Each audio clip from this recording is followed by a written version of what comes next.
Saya waktu itu juga nggak menyangka kalau ternyata saya termasuk salah satu korban dari virus yang demikian kecilnya nggak kelihatan itu sampai waktu itu kondisi saya tuh parah banget. Parahnya tuh gimana? Saturasinya bisa dikasih gambaran? Iya, dari kondisi-kondisi yang menurun itu saturasi itu hanya sampai 50% aja Di momen itu? di momen itu. Detak jantungnya itu sudah sekitar hampir 200, 190. Kesan yang saya tampilkan itu ya, yang saya rasakan waktu itu, kita kan bernafas ya. Pernah nggak ngerasain kalau kita bernafas, nafas masuk, nafas keluar, tapi nggak ada udara yang masuk, nggak ada udara yang keluar. Kondisi saya sampai seperti itu. Saat itu saya cuman teringat kata-kata dari Bante Utomo. Kalau kita berlatih di sana, Bante kan sering ingetin kita. Kalau berlatih itu, ini kita kan hanya simulasi kehidupan. Bante selalu ngingetin gitu. Jadi kita hendaknya dibawa setiap saat itu disiplin semangat ulat, disiplin semangat ulat, itu aja. Jadi hanya kata-kata itu yang bisa muncul bahwa Bante mengingatkan kalau kita itu hanya bisa berusaha. Yang kita bisa lakukan itu hanya usaha. Tapi masalah bisa nggak kita mencapai keinginan kita, harapan kita, itu kita nggak ada kendali.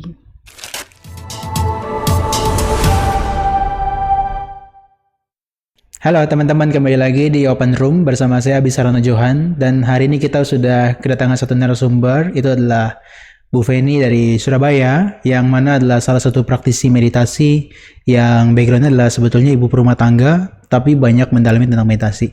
Nanti kita pengen cerita tentang inspirasi dan juga pengalamannya Ci Feni untuk bisa dibagikan kepada kita semua, supaya kita tertarik dan juga mau mulai untuk belajar meditasi. Halo Ci Feni, selamat datang di studio kita. Halo juga. Ya, gimana kabarnya nih? Jauh-jauh baru ketemu hari ini lagi ya. Ya bagus sih, enak. Kita semua lagi sehat, lagi baik kondisinya. Ya, kita mau ngomongin nanti tentang gimana Ci Feni mulai perjalanan meditasinya. Dan sebetulnya adalah kita mau ngomongin satu hal tentang pain point. Jadi ada sebuah hal, karena kita percaya orang-orang yang meditasi, nggak sedikit bahwa pain yang mengantarkan mereka sampai belajar meditasi. Gitu ya. Tapi mungkin boleh deh Ci Feni cerita tentang background-nya dulu. Kalau background itu sebetulnya saya juga orang biasa-biasa aja ya. Saya umat biasa yang juga hanya istilahnya nggak berbeda dengan teman-teman yang lain. Jadi mungkin sebetulnya saya juga bukan suatu narasumber, hanya mungkin kalau misalnya ada nanti yang saya sharingkan bisa bermanfaat, itu sebetulnya yang memberikan nilai arti lebih dari praktek meditasi dan pembelajaran Dhamma. Oke. Kalau aktivitasnya Ci Feni dalam keseharian sebagai ibu rumah tangga ya? Ibu rumah tangga, saya hanya mendampingi suami, anak-anak, dan mama aja. Oke, saya kenal anaknya loh, dua-duanya. Cuma satu sih sebetulnya, tapi kalau yang satunya sering diceritain aja. Iya. Oke, kita mau ngomongin tentang yang pertama barangkali ya. Topik kita adalah pain point. Ci Feni kalau misalnya sudah dalam kehidupan sekarang ini ya, kira-kira kalau mau diceritakan satu hal yang paling berkesan tentang rasa yang tidak menyenangkan atau titik terberat dalam kehidupan, ada nggak sih poinnya sebetulnya? Sebetulnya kalau kita mengalami kehidupan, itu nggak ada yang namanya tidak mengalami suatu painful. Dalam bentuk fisik maupun mental. Nah itu halangannya kan memang banyak sekali. Cuman saya termasuk orang yang sangat beruntung karena sebelum saya mengalami banyak masalah-masalah berat, itu saya sudah mengenal Dhamma. Jadi banyak yang memberikan bimbingan, banyak kalyanamita yang membarengin saya, memberikan pengarahan. Itu mereka semua sangat berarti sehingga membentuk pola pikir saya, mempelajari dan mempraktikkan Dhamma itu, walaupun itu hanya dalam sehari-hari ya, tapi sangat-sangat bermanfaat untuk menghadapi apapun masalah yang terjadi. Jadi sebenarnya nggak ada masalah yang berat ya, tapi pernah mengalami ya? Iya banyak, nggak mungkin kalau nggak ada itu. Oke. Ada hal yang mungkin nggak sensitif tapi boleh di-share kepada kita? Mungkin ya, ini mengenai masalah fisik ya. Kita tempo hari berapa tahun kemarin kan mengalami pandemi COVID ya. Masa COVID ya? Ya, itu buat saya termasuk salah satu uji coba yang saya waktu itu juga nggak menyangka kalau ternyata saya termasuk salah satu korban dari virus yang demikian kecilnya nggak kelihatan itu sampai istilahnya tuh parah sekali gitu. Padahal kita juga sudah mengisolasi diri, kita nggak berinteraksi dengan orang luar, kita hanya di dalam keluarga saja, nggak keluar kemana-mana pun sedikit itu aja kita nggak. Tapi ternyata juga bisa terinfeksi gitu. Nah waktu itu saya berdua sama suami. Di Surabaya itu ya? Di Surabaya. Parah kan waktu itu, parah sekali, dan waktu itu Surabaya juga dalam kondisi yang nggak bagus. Dalam arti pandemi yang seperti itu, rumah sakitnya nggak mengatasi, obat-obatan nggak ada, sementara kita nggak ada bantuan dokter juga. Waktu itu parah sekali. Jadi kondisi COVID itu saking mungkin infeksinya terlalu parah ya. Jadi sampai kita harus sedia tabung oksigen. Tapi untung waktu itu kita juga karma baik, karena banyak teman dan saudara yang membantu dengan menyediakan tabung oksigen itu. Jadi selama kita parah-parahnya COVID itu, kita tabung oksigen itu lengkap. Ada lumayan banyak tabungnya waktu itu untuk kita persiapan berdua itu cukup. Nah tapi ternyata walaupun sudah ada tabung oksigen, infeksinya itu terlalu parah. Nah otomatis waktu itu kan ada mama yang sudah ada umur dan ada anak saya. Kita kan khawatir ya mereka juga terinfeksi gitu. Nah jadi kita berusaha cari rumah sakit. Nah waktu itu saya sampai ingat banget, suami saya juga kondisi sakit parah, saya sendiri sakitnya juga parah sekali. Kita harus cari rumah sakit gitu. Cari rumah sakit itu di mana-mana sudah tidak ada. Antriannya itu sampai ratusan orang yang mau masuk UGD-nya saja. Nggak dapat kamar. Jadi parah banget pokoknya kondisinya. Terus kita berusaha sampai ke agak yang daerah-daerah itu pun juga nggak bisa. Terus akhirnya dikasih info bahwa ada kayak seperti bangsal gitu ya. Nah, kita harus menuju ke arah sana, itu kan agak jauh dari rumah. Suami nyetir sendiri, terus kita sanggup tabung oksigen, karena kita sudah nggak, waktu itu kondisi saya tuh parah banget. Parahnya itu gimana? Saturasinya bisa dikasih gambaran? Iya, itu kan kondisinya up and down gitu ya. Up and down itu pas lagi kondisinya menurun sekali, badan itu kan sampai lemes sekali. Dicek itu saturasinya pada saat itu kan memang sudah nggak bagus, menurun dan menurun terus gitu, nggak ada naiknya. Padahal kalau saturasi menurun, detak jantungnya akan naik.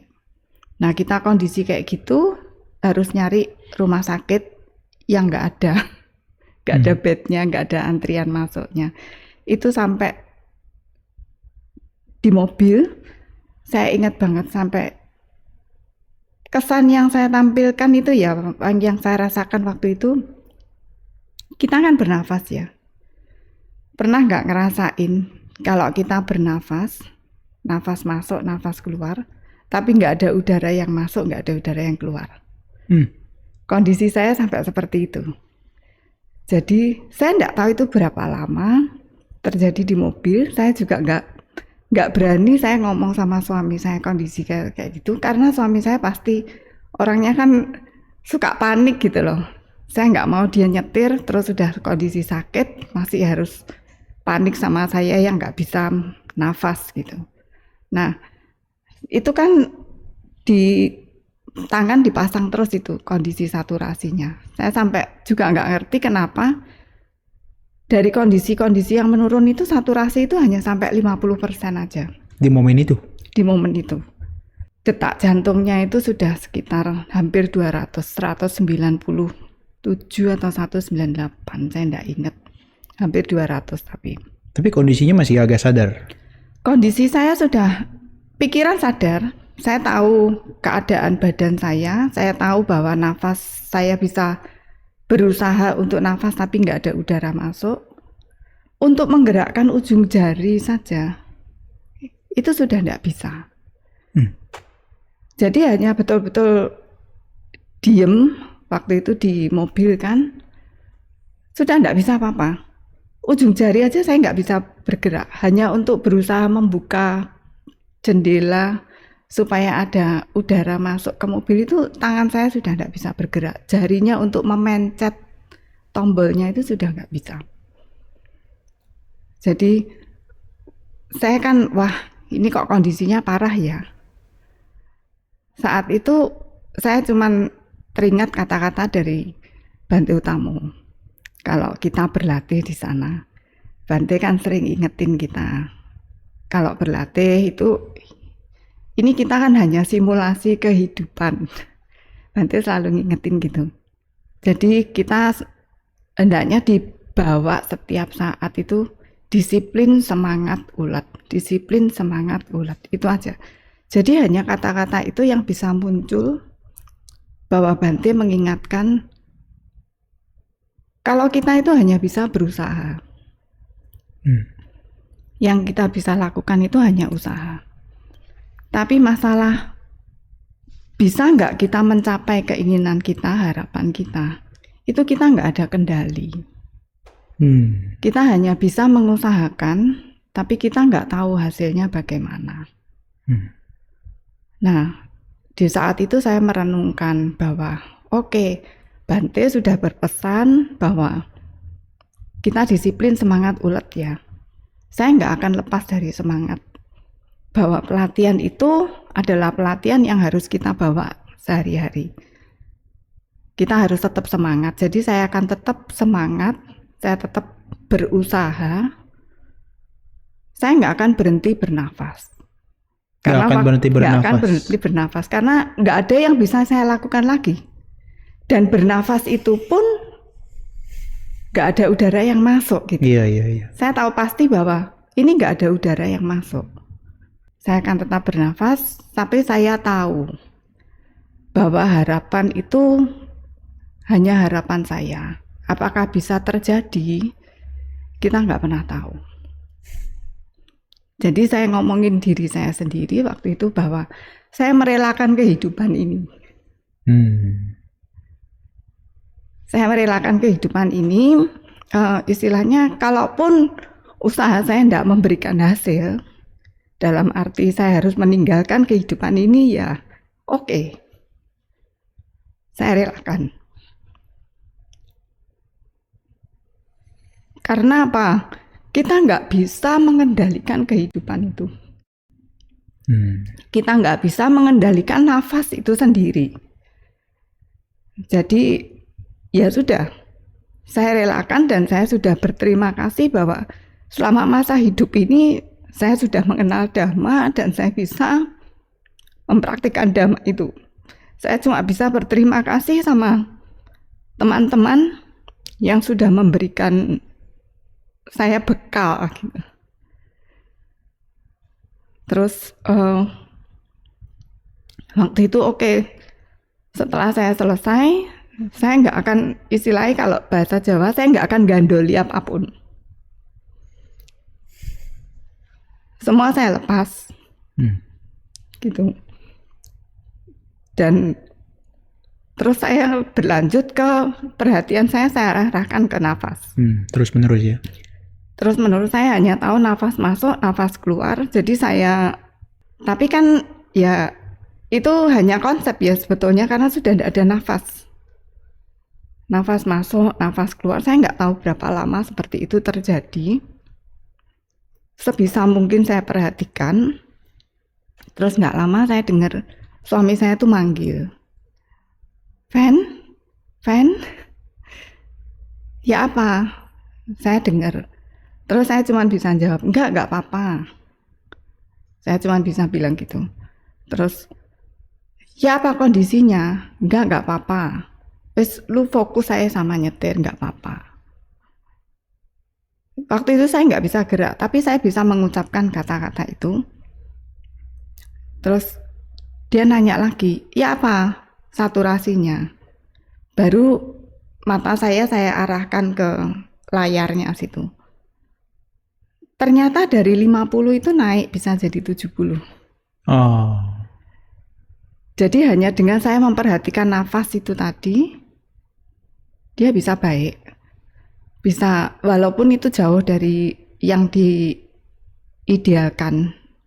Tapi ternyata, oh berarti saya masih ada harapan. Karena dari 50 jadi 70. Detak jantungnya tetap tinggi, detak jantung tetap sekitar angkanya nggak berubah. Tapi saturasinya sudah ada. Nah, waktu itu kita kondisinya tetap nggak ada rumah sakit kan, jadi kita harus pulang. Nah, terus akhirnya sama suami dibopong kembali ke kamar, istirahat.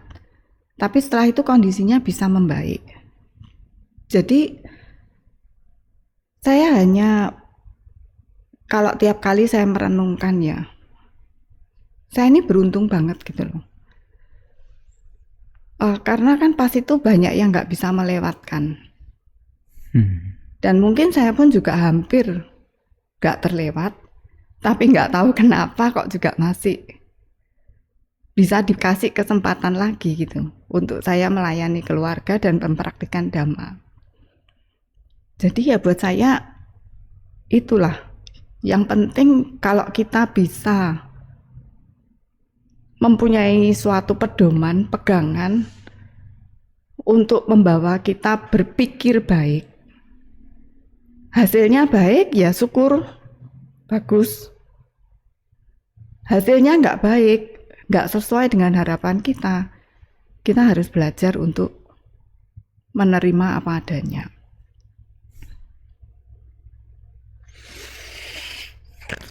Oke, berarti setelah itu memang nggak pernah terbayangkan ya di momen itu pas lagi di bawah di saat saturasi 50 itu nggak pernah terbayangkan bahwa akan bisa sampai sekarang maksudnya ya? Nggak tahu, karena saya tahu pasti bahwa waktu itu kan juga banyak cerita ya, banyak cerita yang kondisi saturasinya lebih bagus dari itu tuh sudah harus menggunakan alat bantu, ventilator gitu ya? Ya. Nah ternyata kan di situ saya nggak, karena ternyata tabung oksigen itu bocor. Saya nggak tahu bahwa ternyata setelah kita lihat loh ternyata ini sudah 0 dari tadi. Jadi nggak menggunakan itu sebetulnya ya? Nggak tahu itu habisnya kapan. Karena kebocoran itu mulainya di saat yang mana saya juga nggak tahu. Karena kan pakai terus, saya juga nggak bisa ngeliat. Saya hanya bisa memegangi. Itu aja. Salah satu tangan saya memegang di sini dan satu di situ. Ternyata bocor. Karena kalau dihitung jamnya waktu berangkat sama pulang seharusnya dia keadaannya nggak sampai 0 gitu. Jadi 0-nya dia di waktu yang mana kita nggak tahu. Saya mempraktekkan apa yang diajarkan. Untuk memperhatikan yang harus diperhatikan. Jadi saya hanya bisa memperhatikan nafas waktu itu. Ya saya perhatikan nafas. Sama ya merenungkan bahwa kalaupun ini sampai di ujung kehidupan, ya sudah saya rela kok. Chief, ini saya mau agak loncat ke satu topik nih. Tadi kan tentang pain point-nya kan ya. Tadi ngomongin Bante Utama terus, kayaknya dengan Bante Utama cukup berkesan ya. Karena memang saya rutin awal latihan itu di sana. Memang pertama kali saya belajar meditasi, berlatih meditasi di Bodhigiri itu, saya tuh nggak bisa loh duduk meditasi, beneran. Lah gimana? Siapa yang nggak menghindar zaman dulu? Kalau prinsip saya kan orangnya aktif sekali, nggak bisa diem gitu. Terus disuruh duduk meditasi. Terus dikasih tahu meditasinya 15 jam loh ya. Orang meditasi 15 jam mana bisa gitu loh. Tapi nggak tahu kenapa pas itu saya nekat juga gitu loh datang. Sampai kita kenal Bante Utamo kan sudah lama. Nggak pernah saya nginjekin area meditasi di Bodigiri itu. Padahal orang Blitar ya. Nggak pernah ke situ saya bermeditasi. Adik saya udah mulai, teman-teman udah mulai. Kenapa kamu nggak meditasi? Apa meditasi? Ngapain tuh duduk-duduk di situ? Pandangannya masih seperti itu karena saya nggak paham. Sebetulnya apa toh yang dilakukan dalam kita berlatih meditasi itu? Ya. Nah kemudian kita duduk di situ, saya nggak bisa duduk 30 menit itu nggak bisa. Pikirannya tuh kemana-mana. Terus suruh perhatikan napas-napas mana juga diperhatiin. Nggak tahu sama sekali. Duduk sebentar aja udah sakitnya luar biasa. Nggak bisa saya duduk. Belum 1 menit itu sudah luar biasa sakitnya. Jadi nggak bisa saya duduk 5 menit. Saya kan ngomong, Bante saya nggak bisa meditasi. Duduk. Ya sudah kalau nggak bisa duduk jalan. Sama Bante diarahkan untuk meditasi jalan. Perhatikan ya di telapak kaki. Kemudian pertama kanan kiri. Kemudian nanti pelan-pelan diarahkan, dirasakan untuk dihitung. 1, 2, 3. Kemudian nanti dipertajam lagi. Nah, waktu itu saya juga baru menjalankan saja apa yang diajarkan sama Bante. Tapi kalau kita obyeknya kasar kan, sentuhan itu. Jadi ya kita bisa berlatih, bisa untuk membagi telapak kaki itu. Waktu itu juga karena masih awal-awal sekali, saya hanya bisa membagi itu sampai 5 sampai 6. Kemudian 6 sampai 7. Ada beberapa momen yang bagus itu saya ingat banget nggak lebih dari 8 itu pun jarang sekali. Tapi saat itu karena perhatiannya memang bisa terfokus di telapak kaki, saya bisa merasakan debu di lantai. Akhirnya bisa duduk meditasi 30 menit. Berkat dari jalan tadi bisa jadi duduk? Ya, tapi bukan karena bisa meditasi duduk, karena kecapean aja saya perlu duduk gitu. Karena capek jalan jadi mau duduk ya? Duduk nggak gerak pun akhirnya juga bisa, karena ya memang waktu itu belum bisa. Tapi terus ternyata itu terbantu dan pelan-pelan dengan arahan Bante itu saya bisa duduk dan kemudian memperbaiki juga posisi duduk. Kemudian belajar memperhatikan memang nafas itu tadi. Prosesnya panjang karena nggak sekali 2 kali saya harus datang berlatih hanya untuk belajar memperhatikan nafas. Tapi ternyata setelah itu Bante terus memberikan bimbingan. Ya kita pelan-pelan ada pengalaman untuk berlatih lebih banyak. Akhirnya ternyata 15 jam itu bisa ya dilewati. Yang pas pertama kali ikut 15 jam terselesaikan tuh ya? Terselesaikan. Sampai 10 hari? Sampai 10 hari. Jadi banyak jalannya memang. Karena memang ya belum bisa banyak duduk ya nggak usah duduk. Nggak usah duduk kalau nggak bisa duduk gitu. Apa tuh yang didapatkan dari 15 jam duduk pertama kali lagi? Sakit pasti badannya ya. Terus ngantuk kan di situ. Kita mulai jam 10 malam. Untuk bisa ngambil 15 jam itu, waktu itu saya kan nggak paham, sama sekali nggak tahu. Jadi diarahkan, kita kalau mulai jam 10 malam, itu biasanya kalau siang kita kan kecapean. Kalau siang baru mulai, nanti capek duluan, malam ngantuk. Karena kita terbiasa tidur malam kan. Nah saya dikasih pengarahan gitu di awal, ya udah oke. Saya jalanin aja. Pokok dikasih pengarahan apa, saya jalanin. Karena saya juga nggak bisa menjalankan apapun juga kalau saya nggak tahu kan. Gitu. Kita mulai jam 10 malam. Bayangin itu. Waktunya orang tidur. Saya suruh jalan. 3 jam jalan, baru 30 menit duduknya. Kecapean kan. Sampai jalan. Pernah satu sesi itu. Jalan saking ngantuknya gitu. jalan itu sama tidur. Sempat bermimpi juga gitu dalam Kondisi jalan. jalannya itu. Heeh. Kan sudah kayak nggak bisa lurus, padahal jalannya juga diem-diem gitu, bisa terbayang. Ada genangan air sampai saya itu kepleset. Padahal itu di pikiran loh. Nggak ada genangan air kan, tapi saya bisa kepleset. Pikiran kita itu kayak gitu. Mengarahkan lucu gitu jadinya. Loh nggak ada air, tapi pas setelah saya kepleset, loh tadi kan nggak ada air, wong saya tidak masalah nggak ada air. Kenapa saya bisa kepleset? Keplesetnya juga bisa berhenti, agak ngerem gitu. Oke. Boleh percaya, boleh nggak, tapi kayak gitu pikiran kita. Saking cepatnya pikiran kita itu untuk menjadikan apa yang di pikiran kita itu di gerakan badan kita. Airnya nggak ada, tapi keplesetnya kejadian karena saya membayangkan air. Oke.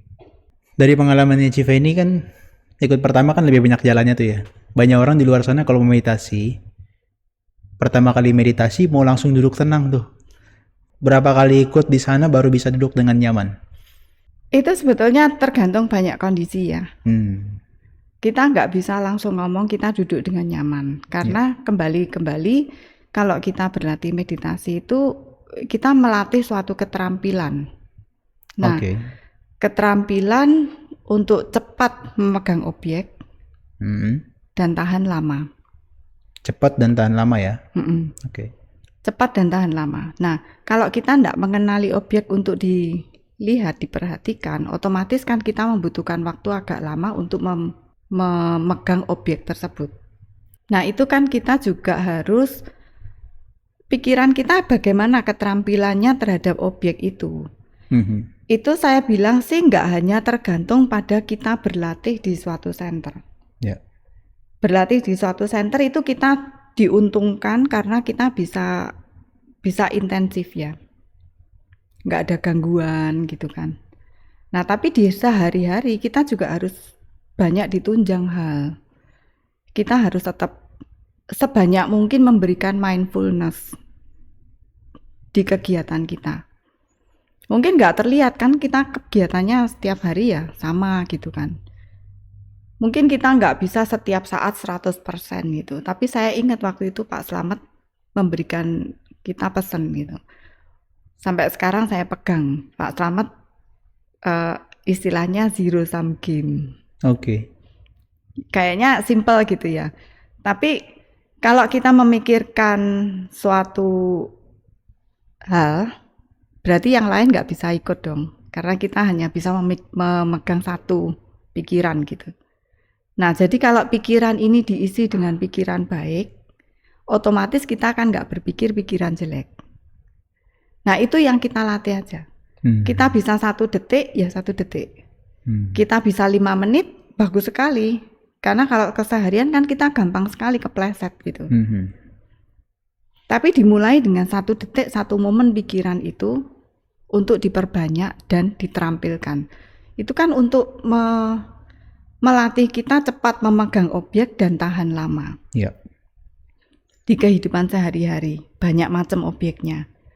Tapi kita bisa melatih mindfulness. Nah, kalau kita terampil di situ, otomatis dengan banyak memberikan mindfulness, pikiran kita kan terjaga itu sila.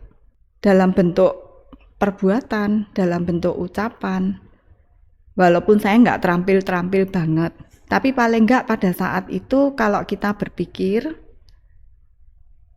kita juga tahu, oh iya sih lagi mikir jelek.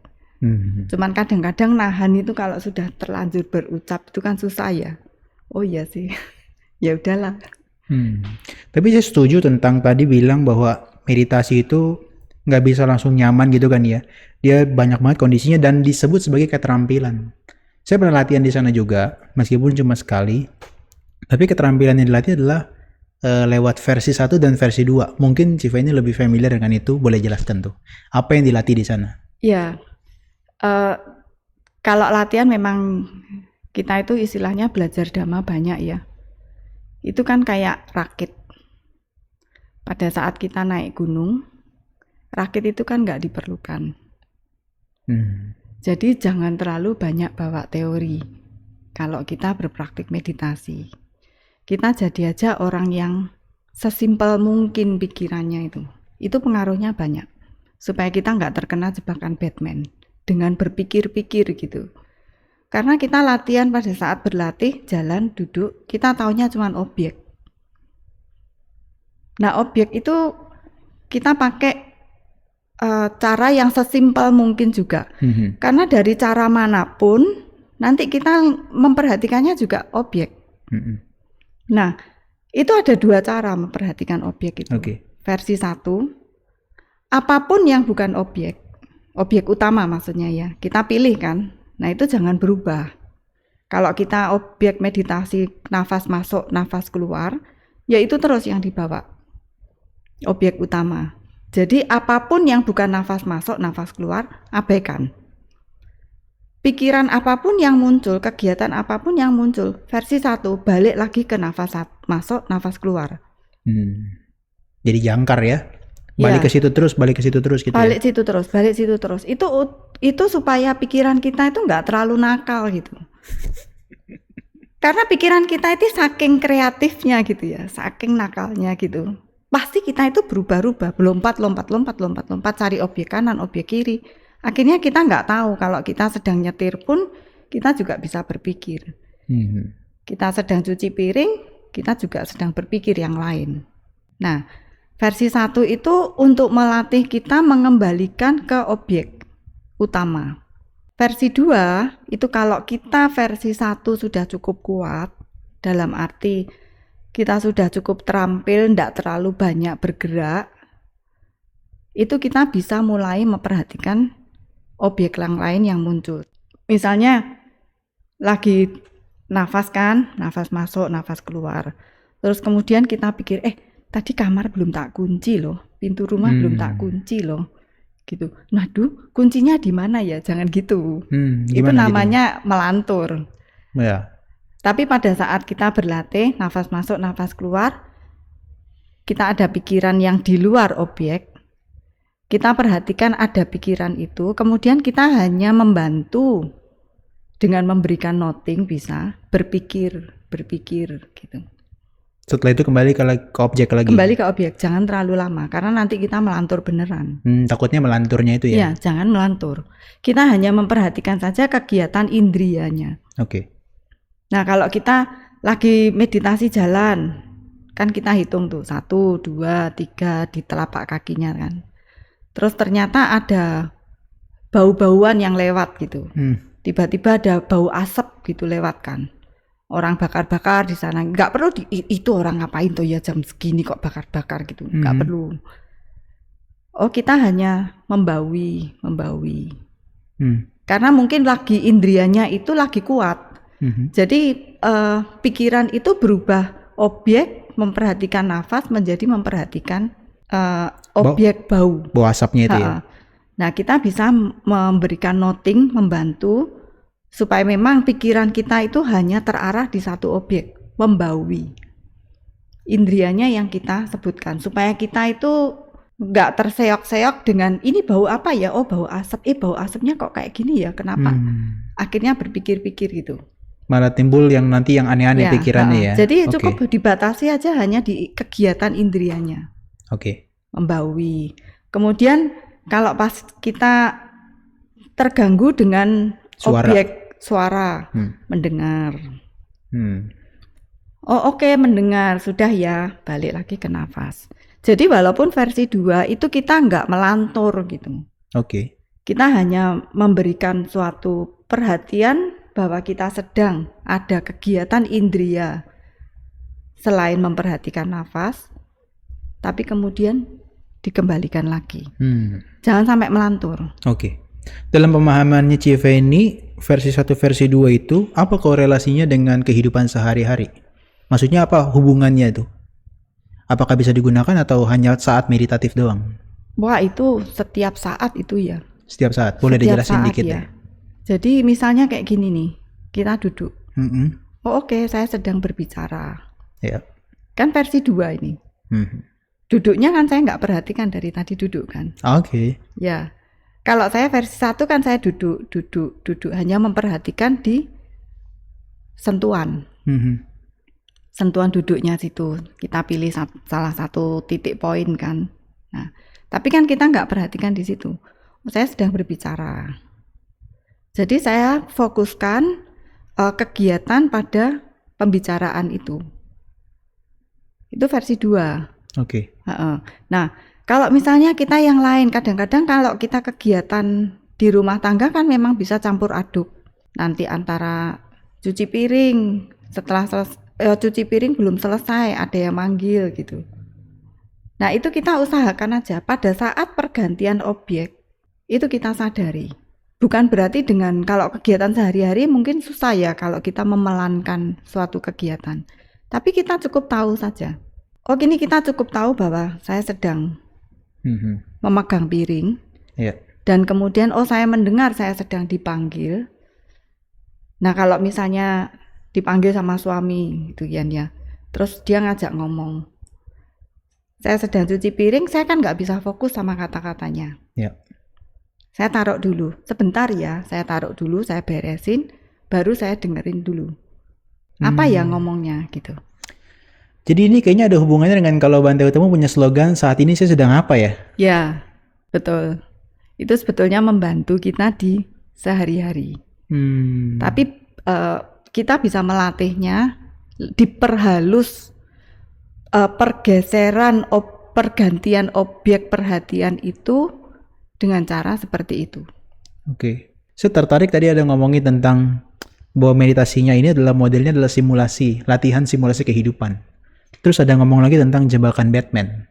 Saya mau tahu jebakan Batman macam apa yang dianggap dalam simulasi latihan ini maksudnya saat meditasi yang sering ditemui. Ini kalau kita ngomong, saya kan rutin berlatihnya di body giri ya. Iya. Nah, body giri itu kita kan dikasih pressure. Dalam bentuk?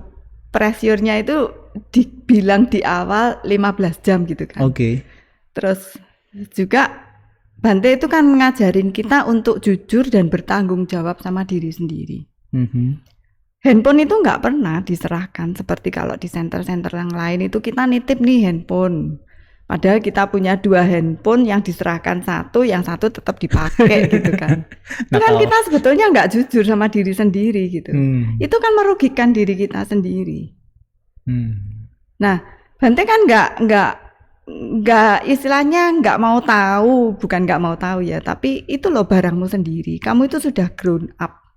Kamu datang ke sini juga istilahnya saya hanya menyediakan tempat berlatih bersama gitu, memfasilitasi. Kamu datang juga, kamu daftar sendiri. Terus dikasih aturan jangan pegang handphone untuk kebaikan kita sendiri, kita langgar. Buat apa? Nah, hal-hal kayak gitu yang dari awal sama Bante itu ditegaskan. Tergantung kita sendiri.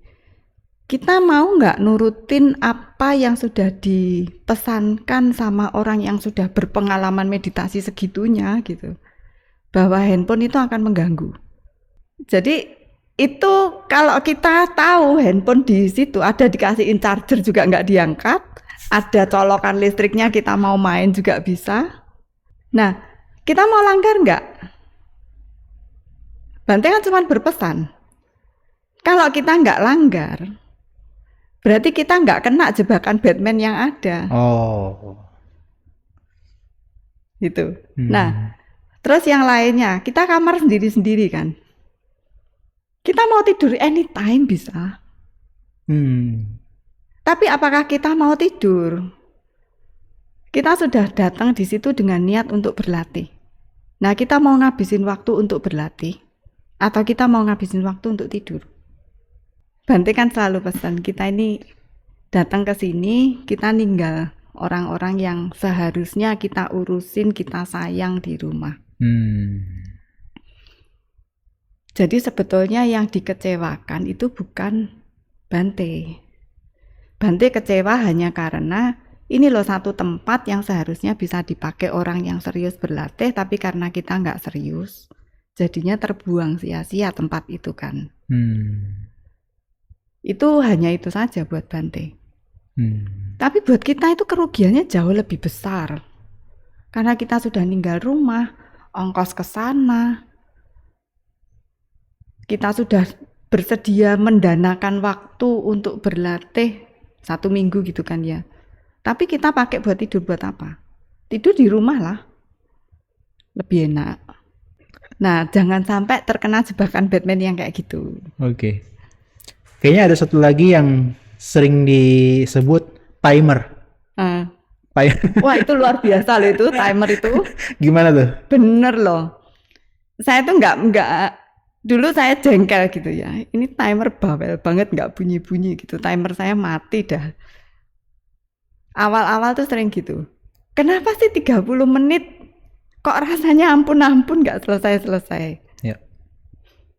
Timernya mati saya lihat. Bunuh diri kan istilahnya di situ. Timernya saya lihat. Jalan loh. Berarti kan saya nggak lupa mencet. Nah, Bante itu cuman bilang, timer itu buat apa kamu perhatikan. Itu tuh kalau Bante dulu ngomong tuh cinta bertepuk sebelah tangan. Kita perhatiin dia terus dianya cuek aja loh. Cinta bertepuk sebelah tangan ya. Jadi buat apa? Mau kan kita kayak gitu? Ya enggak lah, buat apa? Cuman timer. Itu seharusnya jadi apa? Alat bantunya kita kan. Ternyata buat apa toh timer itu hanya 30 menit. Tapi pada saat kita berusaha mengendalikan dalam waktu 30 menit itu, kita bisa nggak berkomitmen 30 menit itu? Kita bisa nggak jujur dengan waktu 30 menit itu? Aturannya kan cuma satu, nggak boleh bergerak, hanya 3 gerakan yang boleh. Jangan bergerak. Timer berapapun, kalau timer sudah dipencet, jangan bergerak. Kenapa? Karena kita belajar untuk komitmen. Berani nggak kita mengerjakan dalam waktu segitu, berkomitmen apa yang sudah kita niatkan di awal? Itu ternyata efeknya luar biasa. Efeknya luar biasa terhadap kebiasaan kita berpikir. Kebiasaan kita berpikir itu hanya dibentuk dari timer sederhana. Itu berani enggak kita berkomitmen? Itu buat saya yang paling luar biasa. Karena biasanya kan kalau kita udah nggak nyaman duduknya, pencet ya, matiin ya. Pencet matiin gitu, nggak ada yang tahu juga loh. Iya, kalau masih nyaman kan lanjut terus. Nah, lanjut terus gitu. Terus nyaman nggak nyaman, kita tuh punya tahu, oke, ini kalau nyagi nyaman ya sudah berakhir. Mau nyaman lagi 30 menit lagi loh ya minimal. Kita mau 45 menit ya harus 45 menit. Konsekuen sama apa keputusan yang sudah kita ambil. Berani enggak kita ambil keputusan untuk menjalankan apa yang sudah diniatkan. Tapi latihannya hanya segitu. Bisa enggak? Gampang sekali kok, kita itu tinggal bunuh diri. Bante juga enggak tahu. Tapi apakah itu akan ada hasilnya buat Bante? Enggak, Bante hanya memberikan kita arahan. Supaya kita belajar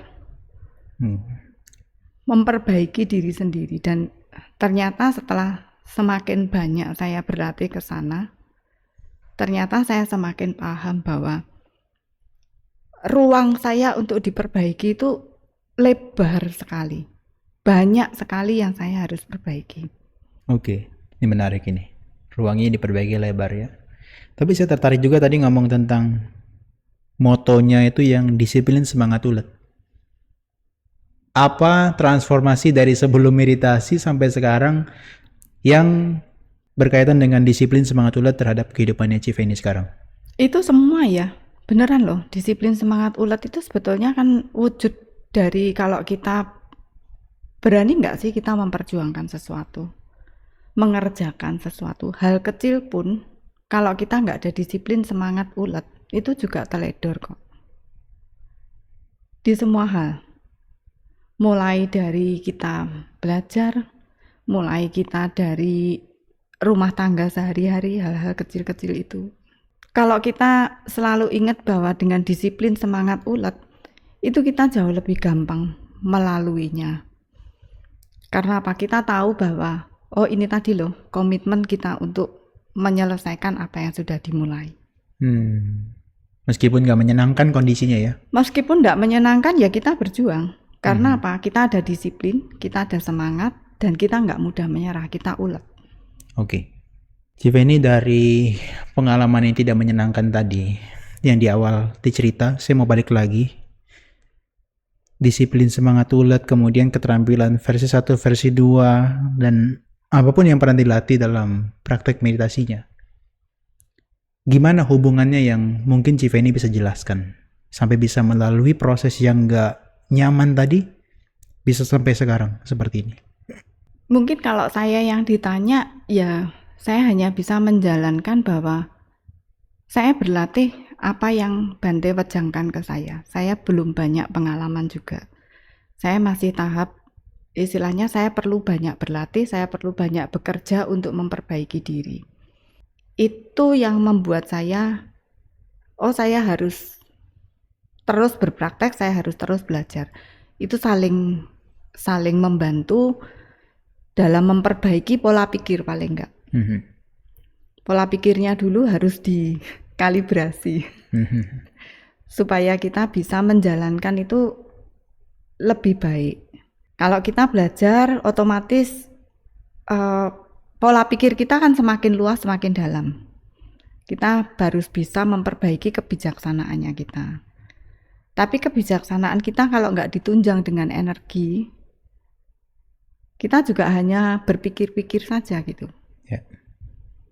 Tapi itu nanti akan diterapkan di semua aspek Kehidupan. semua. Karena kita nggak punya apa-apa lagi kok.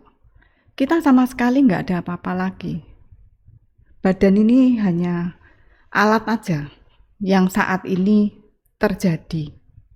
Tapi kalau kita nggak memanfaatkan badan dan pikiran dan badan ini untuk lebih baik, ya ini ya hanya sekedar ini aja. Useless. Ya sudah begini saja. Kita nggak ada apa-apa sama sekali. Yang kita bisa kerjakan apa toh? Ya kita cuma bisa berusaha. Ada hasilnya? Belum tentu. Kalau hasilnya sesuai dengan harapan kita, sebaiknya kita bersyukur bahwa kita masih ada karma baik yang mendukung, kita masih banyak ditunjang kondisi-kondisi luar mulai dari teman dan lingkungan, itu untuk mengkondisikan suatu harapan itu bisa terjadi. Tapi kalau sampai harapan kita nggak terjadi, kita harus belajar menerima. Kita pelajari lagi, salahnya di mana ya? Perbaiki. Berhasil nggak berhasil? Ya sudah, tapi yang terjadi dalam diri kita sudah memperbaiki pola pikir kita. Kita berani menerima hal yang nggak sesuai dengan keinginan.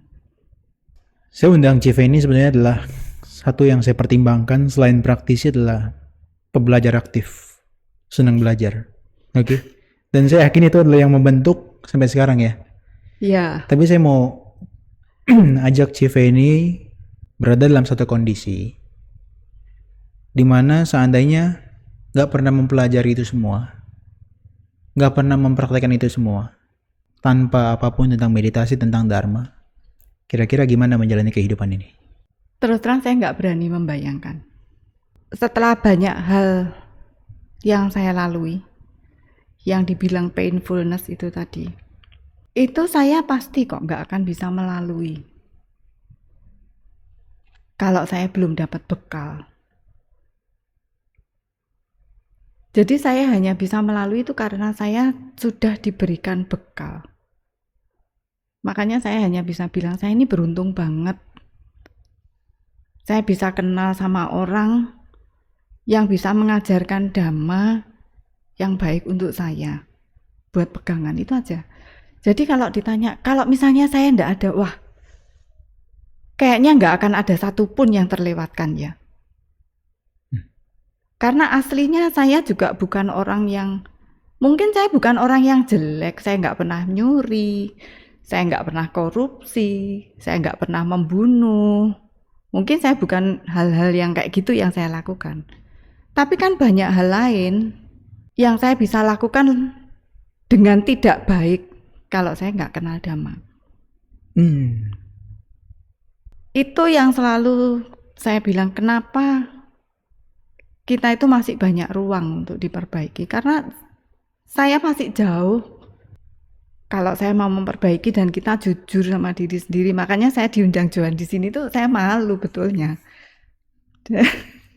Malu-maluin gitu loh.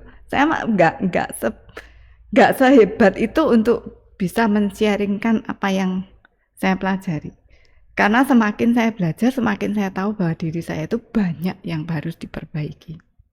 Tapi saya yakin lah, apapun setiap dari orang kan punya cerita. Dan cerita itu mungkin juga yang dianggap jago pun mungkin belum tentu bisa lewati itu. Tapi cerita kita masing-masing itu yang kita bisa melaluinya, meskipun orang nggak apresiasi, tapi kita, untung ya, dan sebagainya itu. Banyak yang saya bisa melalui hanya dengan proses disiplin semangat ulet itu tadi. Oke. Mungkin saya nggak bisa cerita satu persatu ya. Yeah. Tapi banyak masalah juga yang saya bilang, oh oke lah, saya beruntung bahwa saya sudah pernah berlatih dan diberikan bekal oleh banyak orang sampai saya bisa melewati. Saya tertarik tentang bekal itu, tapi saya mau minta Civeni untuk gimana kasih semacam pesan kepada teman-teman di luar sana yang sampai saat ini mungkin belum pernah belajar Dharma, belum pernah praktek meditasi, tapi hidupnya juga dalam keadaan yang sulit. Silakan. Kesulitan hidup itu banyak ya. Nggak hanya orang yang nggak punya uang, tapi punya uang juga banyak masalah, punya banyak teman juga banyak masalah. Masalah itu ada di setiap orang. Tapi sebetulnya yang membuat kita bisa enggak menghadapi masalah, menyelesaikan masalah itu dari pola pikir. Saya lihat bakalan orang tambah umur itu akan tambah banyak masalahnya. Makanya saya juga selalu pesan sama anak-anak saya. Mungkin akan sulit dilakukan dan nggak terbiasa bahwa orang itu sebaiknya, yang saya gadang-gadang istilahnya kalau orang Jawa ngomong gitu ya, yang saya bisa jadikan pegangan itu hanya latihan meditasi. Beneran cuma satu itu aja. Kenapa? Karena dengan kita bermeditasi, kita bisa kenal meditasi, kita bisa berlatih dan kita berani menjalankan latihan itu sebaik mungkin. Itu secara pola pikir kita berubah sedikit demi sedikit. Kita nggak tahu kok. Nanti tahu-taunya, oh ternyata saya bisa ya. Tapi kalau kita nggak ada bekal itu, akan kesulitan karena kita belajar itu banyak loh. Dan kita banyak dibekali dengan hasil pembelajaran itu. Akhirnya memunculkan suatu kesimpulan yang sering saya ucapkan untuk menjadi disiplin semangat ulet itu. Yeah. Mungkin hanya 3 kata ya. Tapi di dalamnya sini yang menyertai itu adalah pembelajaran dan proses. Hanya dengan kita belajar memperhatikan nafas masuk, nafas keluar. Banyak restrukturisasinya di dalam itu banyak.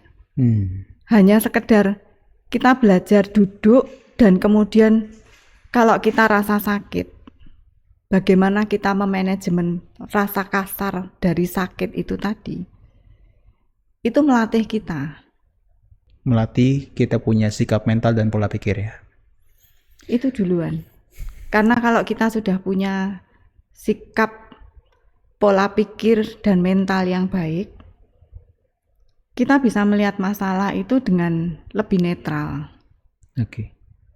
Pada saat kita bisa melihat masalah dengan lebih netral, kita bisa mempelajari bagaimana kita memberikan solusi yang terbaik. Oke deh, thank you Civeni. Senang bisa dengar ceritanya, inspirasi dari pengalaman yang mungkin orang lain nggak dapatkan ya, dan juga pembelajaran meditasinya. Terima kasih ya. Sama-sama, makasih Johan udah invite saya ke sini. Ya, thank you. Ya teman-teman, itulah Civeni praktisi daripada meditasi dan juga pembelajar aktif dari Dharma dan sudah membagikan inspirasinya kepada kita. Sampai jumpa di open room yang berikutnya. Saya Abisarana Johan. Sampai ketemu lagi.